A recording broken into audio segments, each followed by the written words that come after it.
नमस्कार, माझे नाव विजय नवरे. मी इयत्ता 7वी मध्ये शिकते. शाळेचे नाव जिल्हा परिषद प्राथमिक शाळा गुंज आहे. विषय मैदानी खेळ एक गरज. मित्रांनो, आपल्या दैनंदिन जीवनात खेळाचे महत्त्व आनंद साधन नाही. खेळाचे कितीतरी फायदे आहेत. व्यक्तीचा शारीरिक, मानसिक, बौद्धिक व भावनिक विकास होतो. तो फक्त खेळ आणि खेळामुळे हे आपल्याला मान्यच करावे लागेल. दोस्तों, मंजिल तो उन्हीं को मिलती है जिनके कदमों में जान होती है. दोस्तों, मंजिल तो उन्हीं को मिलती है जिनके कदमों में जान होती है. उडान सिर्फ पंखच नाही होती, मुलांनी हसण्याची होती. हसला म्हणजे आत्मविश्वास निर्माण करण्यासाठी खेळाचे महत्त्व बेबुनियाद आहे. खेळामुळे व्यक्तीमध्ये ऊर्जा व सामर्थ्य निर्माण होते. तसेच व्यक्तीचे मानसिक संतुलन सुद्धा व्यवस्थित राहते. म्हणतात ना, sound mind in sound body. निरोगी शरीरातच निरोगी मन वास्तव्य करते. खेळामुळे व्यक्तीला शिस्त लागते, कारण खेळामध्ये काही नियम पाळावे लागतात. नेतृत्व करण्याची संधी सुद्धा खेळामुळे मिळते. खेळ व्यक्तीला आत्मसंयम शिकवतात. जिंकलास तरी उन्माद करू नको, हरलास तरी निराश होऊ नको. जिंकलास तरी उन्माद करू नको, हरलास तरी निराश होऊ नको. मैदानी खेळ कितीतरी आहेत, अगदी पूर्वापर चालत आलेले. कबड्डी, लंगडी, हुतुतू, आतापासून फुटबॉल, टेनिस इत्यादी. मित्रांनो, नेतृत्व आणि कर्तृत्व कोणाकडे नसणे नाही मिळत. नेतृत्व आणि कर्तृत्व कोणाकडे नसणे नाही मिळत. ते स्वतःलाच निर्माण करावे लागते. परंतु मला वाटते हे खेळ वाचू शक्य नाही, कारण पूर्वज असे गमतीने म्हणायचे, पढोगे लिखोगे बनोगे नावत, खेलोगे कूदोगे होंगे खराब. पढोगे लिखोगे बनोगे नावत, खेलोगे कूदोगे होंगे खराब. परंतु मला वाटते ह्या गोष्टीचे निश्चितपणे दिलेला आहे, कारण खेळाला महत्त्व आहे, प्रतिष्ठा आहे. अहो, आपली पीटी उषा इयत्ता 8वीला असल्यापासून धावायची. तिने आपल्या देशाचे नाव रोशन केले. सावरपाडा एक्सप्रेस, कविता राऊतने सर्वांची मने जिंकली. कर्ण मल्ल खरे असेल, सायना नेहवाल असेल, पी.व्ही. सिंधू असेल, या पोरींनी आपल्या देशाची मान उंचावली. क्रिकेटमध्ये धनराज पिल्ले असेल, हॉकीचे जादूगार महेंद्रसिंग धोनी असेल, यांनी खेळामुळे प्रतिष्ठा तसेच देशाचा गौरव वाढवला. लहरा से डरकर नौका पार नहीं होती, लहरा से डरकर नौका पार नहीं होती.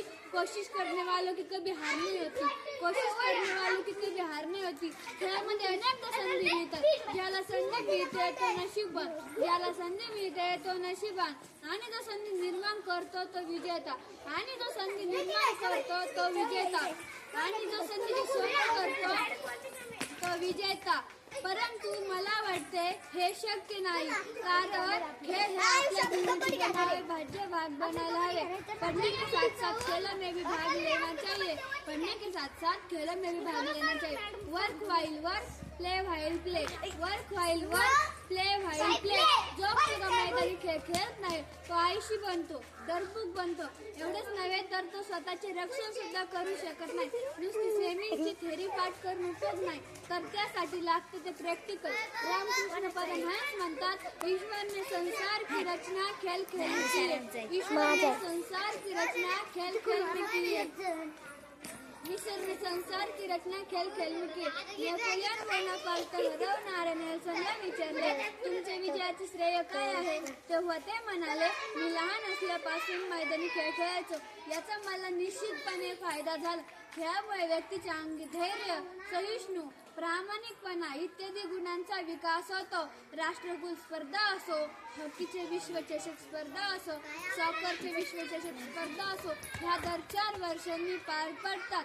भारतामध्ये उत्कृष्ट खेळाडूला राजीव गांधी पुरस्कार दिला जातो, तसेच अर्जुन पुरस्कार दिला जातो. गुरूंसाठी द्रोणाचार्य पुरस्कार दिला जातो. खेळाचे महत्त्व लक्षात घेऊन शासनाने खेळ मंत्रालयाची स्थापना केली आहे. परंतु मला वाटते शासनाने खेळासाठी आर्थिक निधी सुद्धा वाढवले पाहिजे.